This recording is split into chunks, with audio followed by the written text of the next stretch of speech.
नमस्कार, मैं हूं फैज़ आलम फैज़ी और इस वक्त हम गाज़ीपुर बॉर्डर पे हैं। हमारे साथ एक ख़ास मेहमान हैं।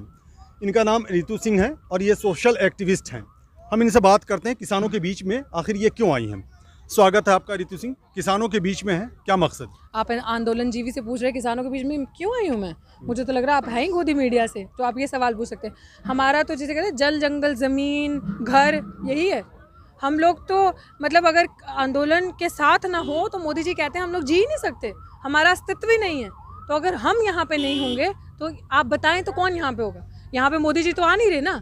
मोदी जी के लिए तो यहाँ पे गोदी मीडिया के लिए किसान नहीं बैठा है, किसान तो यहाँ पे है ही नहीं। तो अगर हम सारे मतलब उनके लिए तो हम नकली किसान हैं। तो आप ही के सवाल में इतना बड़ा ट्विस्ट है कि मुझे आप बताएं कि यहाँ पे अगर हम जैसे लोग नहीं होंगे, यहाँ पे किसान नहीं होगा, तो यहाँ पे कौन होगा? आपने बड़ा अच्छा जिक्र किया। आपने कहा कि आंदोलन जीवी, याद है आपको ये वर्ड? अभी भी बिल्कुल याद है। हमने तो उसको कॉम्प्लीमेंट लिया है ऐसे, क्योंकि जब ऐसी अंधी गूंगी बहरी बेवकूफ़ सरकार जब आपके सर पे चढ़ के बैठेगी, अनपढ़ तानाशाह, जब उनको अपनी आंखों से नहीं दिख रहा कि यहाँ पे कौन है, जो गरीब किसान मजदूर जो यहाँ पे आंदोलन में आके बैठे हैं, जब आपको इनकी आह नहीं दिख रही, जब 300-350 तक आंकड़ा पहुँच गया हमारे किसानों की शहादत का, जब आपको ये लोग नहीं दिख रहे यहाँ पे बैठे हुए, तो आप जाके फर्जीवाड़ा जो फैलाते हैं बंगाल में कि 17,000 रुपये सालाना मैं किसानों को दूंगा, शर्म नहीं आती है आपको? तो अगर हमें आप आंदोलन जीवी कहते हो तो we have taken it as a compliment. Yes, शुक्र कीजिए अपने मुँह से उन्होंने हमें प्रधानमंत्री की बात करी हूँ, आतंकवादी नहीं कहा। अपने मुंह से उनके आसपास वाले चेले चमाटों ने तो कहा। हो सकता है वो हमें कह देते तो आतंकवादी है, ये भी कह सकते थे। तो आंदोलन जीवी कहा take it as a compliment and chill. अगर प्रधानमंत्री इतना झूठ बोल सकते तो लेट्स नॉट बी। चलिए, ये बड़ी अच्छी बात है कि आपने कॉम्प्लीमेंट के तौर पे लिया इसे। लेकिन एक बात ये बताइए कि महिलाओं की भागीदारी उस अनुरूप में है जिस अनुरूप में होनी चाहिए? हाँ, एकदम ज़बरदस्त भागीदारी है। महिलाएं भागीदारी सिर्फ महिलाओं को ये नहीं है कि मतलब महिलाएं जागरूक होगी, महिलाओं ने ये भी समझा है। क्योंकि आप ज़्यादातर जो रूरल वुमेन है ना, जो आप देखते हैं अगर गांव से उठ के जो बेबे, हमारे यहाँ बेबे जिन्हें हम मतलब पंजाबी में बेबे बीबियाँ जिन्हें हम कहते हैं, जो बुज़ुर्ग माताएं या यंग लड़कियाँ, तो सारे जो हैं उनको ये पता है कि एग्रीकल्चर जो है ना, जो यही हमारा सोर्स ऑफ इनकम है।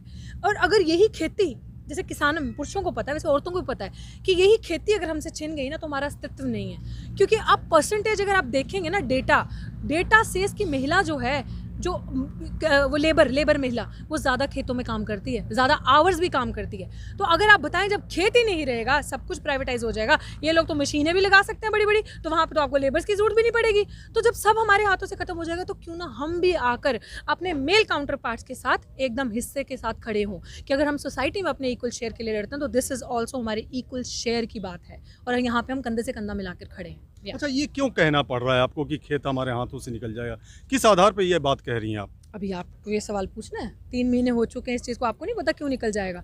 जब प्राइवेट प्लेयर्स अंदर एंटर कर लेंगे, जो आपसे 1 रुपये के 1 या 2 रुपये में आपसे गेहूं खरीद के जाते हैं, जो आपसे 5-7 रुपये में गोभी खरीद के जाते हैं, 200 रुपये में वहाँ जाके गोभी बेचते हैं, जब वो इस तरह की ये शैतान लोग, जिन्होंने अभी तक बिल पास भी नहीं हुआ था 2017 में, मल्टी करोड़ मतलब जिसे कहते हैं ना करोड़ों अरबों रुपए के वेयर हाउसेज जो है, जहाँ पे स्टोर करके रखना होता है अपना ये राशन, क्रॉप्स हो गए या सूखा जो भी सामान हो गया, उसको स्टोर करने के अंबानी अडानी के, वो बन भी चुके थे पंजाब की तरफ, हरियाणा की तरफ। तो आप इमेजिन कीजिए, अभी आप हमसे पूछ रहे हैं कि आंदोलन की या इन चीज़ों की क्या ज़रूरत है? आप मुझे बताएं कि जब ये 3 इस तरह के अंधे कानून, जो इतना बड़ा खतरा हमारे सर पे मंडरा रहा है, हम ना बोलें इसकी तरफ? आपने कह दिया कि जो एसेंशियल कमोडिटी एक्ट है, वो जो जिसमें वो कहते हैं उसको क्या कहते हैं, जमाखोरी जो करके रखना। तो आप मुझे जब बताएं, जब पहले एक लिमिट थी, आप वो लिमिट हटा रहे हैं। जब आप सारा अन्न को लिमिटलेस किसी को दे देंगे, अंबानी उठा लिया, अडानी उठा लिया, या हो सकता है यू नेवर नो, इन अंबानी अडानी तो हम नाम सुनते हैं ना, कितने बड़े बड़े बॉलीवुड सेलिब्रिटीज होंगे जिनके इसके अंदर शेयर होंगे। जब सारा अनाज उठा लोगे तो गरीब कहाँ जाएगा? ये इनको बाबा और होंगे, इनको यही सबको ना वो अन्न खुद खरीद के खाना पड़ेगा, उनसे मांग के भीख। किसान आप सोचें, आप टमाटर लेने जाते हो, कई बार आप देखना जब मंडी में थोड़े लेट के टाइम पे जाते हैं ना, जो छोटी छोटी मंडियाँ लगती हैं, आपको 5-10 रुपये किलो में भी मंडी वाला टमाटर दे देता है। क्यों? तो आप सोचें आप किसान से कितने रुपए में खरीदते होंगे, वो कितने रुपए में?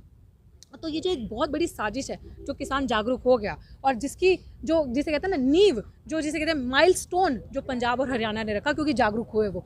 बिहार में जब ये एक्ट्स लागू हुए थे ना, तो आपने देखा होगा बिहार में मिलियंस ऑफ जो लेबर्स थे ना, उन्होंने माइग्रेट करके पंजाब, दिल्ली, बॉम्बे, महाराष्ट्र, यहाँ वहाँ चले गए थे जॉब के लिए, पैसे के लिए, तो अपने परिवार को माइग्रेशन तो पालने पहले के भी लिए। होता रहा है ना बिहार से, Migration, देखिए, पहले भी होता रहा आई है। अंडरस्टैंड होता रहा है 2006 में आप जिक्र कर रही हैं 2006 का, Yes. उससे पहले भी माइग्रेशन होता रहा है। अंडरस्टैंड होता रहा है, बट आप आंकड़ा उठा के देखें कब ज्यादा हुआ, कब लोगों को बस उसके पहले ना इतनी दुनिया भूखी नहीं मरती थी, प्रताड़ित नहीं थी। उसके पहले अगर दुनिया संघर्ष भी करती थी सड़कों पे आके अपनी आवाज उठाने के लिए ना, तो उनकी आवाज सुनी जाती थी। पहले की सरकारें, मैं नहीं कहती बहुत दूध की दुनिया जिन्होंने बहुत अच्छा किया होगा, but I definitely can say this thing कि वो आवाम की बात सुनती थी। अगर 10 लोग भी सड़क पे प्रोटेस्ट करेंगे, बैठ के 20 लोग भी करेंगे, तो सरकार को फील होता था कि नहीं, इस लोग सड़कों पे बैठे, एटलीस्ट जाकर उनकी बात सुनो। अरे कैसा झूठा प्रधानमंत्री है जो आपको सबक पाठ के लिए कहता है कि मुश्किल पाठ पहले सीखो, कभी टीचर बन जाता है, कभी बांग्लादेश के आज़ादी के उसमें शामिल हो जाते हैं। वो उनके झूठ का कोई सिर पैर ही नहीं है। मुझे तो लगता है जब वो बल्ब भी बनाया होगा तो तब भी उनका कुछ उसके अंदर वो होगा। जब किसी भी कल्चर की सिविलाइजेशन भी हुई होगी एंशिएंट टाइम पे, तब भी मोदी जी रहे होंगे, ही इज इमॉर्टल मैन।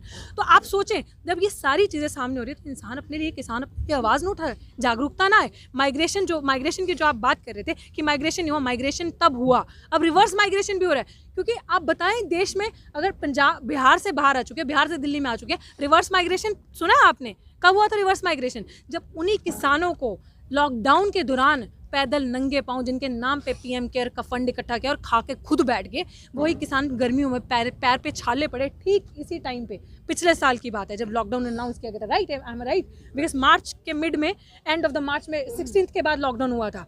इसी टाइम की बात है, या 25 मार्च के करीब। तो इसी टाइम की बात है जब वो बेचारे होपलेस हो गए थे कि पता नहीं, हाँ सॉर्ट ऑफ, जब वो होपलेस हो गए थे कि पता नहीं क्या होगा। तो आप इमेजिन कीजिए कि अब जनता बेवकूफ़ नहीं है, जनता समझ रही है। एक बड़ी अच्छी चीज़ देखने को मिल रही है, शाहीन बाग में प्रोटेस्ट हुआ, महिलाओं ने उसकी क़यादत की, अगुवाई की, और आप भी एक महिला हैं और ख़ुद आपने कहा कि बड़ी संख्या में महिलाओं की भागीदारी इसमें शामिल हो रही है। तो क्या ये माना जाए कि एक नया ट्रेंड डेवलप हुआ है और महिलाएं खुल करके अब बाहर आई हैं? This is inqilab, this is revolution that we were searching for a such long time, and this किसान आंदोलन has taken a charge, and जिसे कहते हैं ना, पूरा शेप को बदल दिया, माहौल को बदल दिया। आज महिला डरती नहीं है, आज महिला कंधे से कंधा, क्योंकि जितनी महिला इस किसान आंदोलन में सेफ महसूस करती है ना, उतनी कहीं नहीं करती है। किसान आंदोलन में भी कुछ ऐसे शरारती तत्व थे जो बाहर से आए थे, जिनकी कुछ न्यूज़ आई कि दे आर नॉट इनोसेंट, इनकी कुछ पास्ट कुछ हिस्ट्री रही होगी। किसानों ने उनके खिलाफ भी खड़े होकर सॉलिडारिटी में आवाज़ उठाई, सिर्फ इसलिए कि महिला ज़मीन पे सुरक्षित रहे, महिला की सुरक्षा के लिए। इसलिए नहीं कि महिला अपनी सुरक्षा खुद नहीं कर सकती, लेकिन ये शो करने के लिए कि मैं आपके साथ कंधे से कंधा मिला के हूँ। आप आगे आई हैं तो आपका सम्मान है, आपकी आवाज़ को दबने नहीं दिया जाएगा, और आपको महिला कहकर ये नहीं कहा जाएगा कि अरे कम बोलो, अरे अपनी आवाज़ मत उठाओ।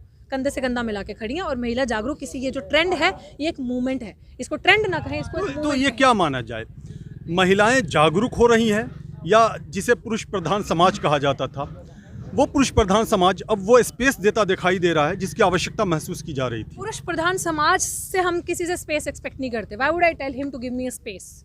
This is my world, right? ऐसा कहा जाता रहा है। कहा जाता रहा होगा। I will not buy this statement. This is my life, this is my world, it's my duty, however I want to dress I will do that, wherever I want to go I will choose, right? मैंने क्या पहनना है, मैंने कहाँ जाना है, मैंने क्या खाना है, ये मैं चूज़ करूँगी। मुझे किसी से स्पेस और सर्विलेंस की ज़रूरत नहीं है। मुझे मेरे अधिकारों के बारे में समझ आई। अच्छी बात यह है कि जो महिलाओं को बदनाम किया जाता था कि महिला दूसरी महिला से जलती है, महिला दूसरी महिला को ऊपर होता देखना नहीं चाहती, ये आंदोलन वो रूपरेखा भी बदल रहा है। आप जाकर देख सकते हैं मेरे इंस्टाग्राम पे, यूट्यूब चैनल पे, महिलाओं ने एक मुहिम छेड़ रखी है पूरी। एक महिला दूसरी महिला को सम्मान दे रही है, एक महिला दूसरी महिला के साथ कंधे से कंधा मिलाकर खड़ी हो रही है और कह रही है कि किसी भी वक्त में, कोई भी कैसा भी स्थिति तुम्हारे साथ है तो मैं तुम्हारे साथ हूँ। चाहे वो तुम्हारे हक की बात है, चाहे अगर डोमेस्टिक वायलेंस हो रहा है किसी के साथ, या कोई प्रताड़ित है, चाहे कोई मेंटली हरास है, या फ्रीडम नहीं है, स्पेस नहीं है, we are there in solidarity with every women in this on this. अच्छा, क्या आप ये समझती हैं जो अवेयरनेस आई है महिलाओं में, ये पॉलिटिकल अवेयरनेस की तरफ कन्वर्ट हो रहा है? हो रहा है, होना भी चाहिए, बिकॉज अभी तक आप देखो, जैसे मैंने कल भी बताया, सुप्रीम कोर्ट में एक भी जज महिला नहीं है। किसी ने सोचा है?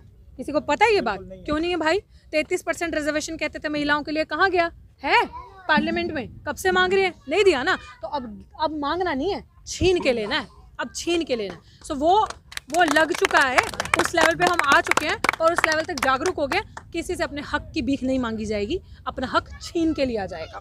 तो इतने हम अपने आप में सक्षम हैं और इतनी रियलिटी से हम वाकिफ़ हैं कि हमें कहाँ खड़ा होना है और हमारी स्पेस क्या है। हम अपना ना ही तो अधिकार की भीख मांगेंगे, ना ही अपनी मांगों के लिए और ना ही अपनी सेफ्टी के लिए। हम अपनी सेफ्टी खुद कर सकते हैं और खुद करेंगे। अच्छा, जब आपने हक छीनने की बात की तो तालियां बजी, और जिस स्पेस की मैं बात कर रहा था वहीं से ये तालियां बजी, कैसा लगा? बहुत अच्छा लगा, ये जागरूकता है। मेरे को ये चीज़ लिटरली देख के बहुत अच्छा लगा कि इन लोगों को भी समझ आया कि नहीं, पुरुषवादी जो एक विचार, जैसे हमारे क्या है समाज में सारा मेस्कुलिनिस्ट स्पेसेस हैं।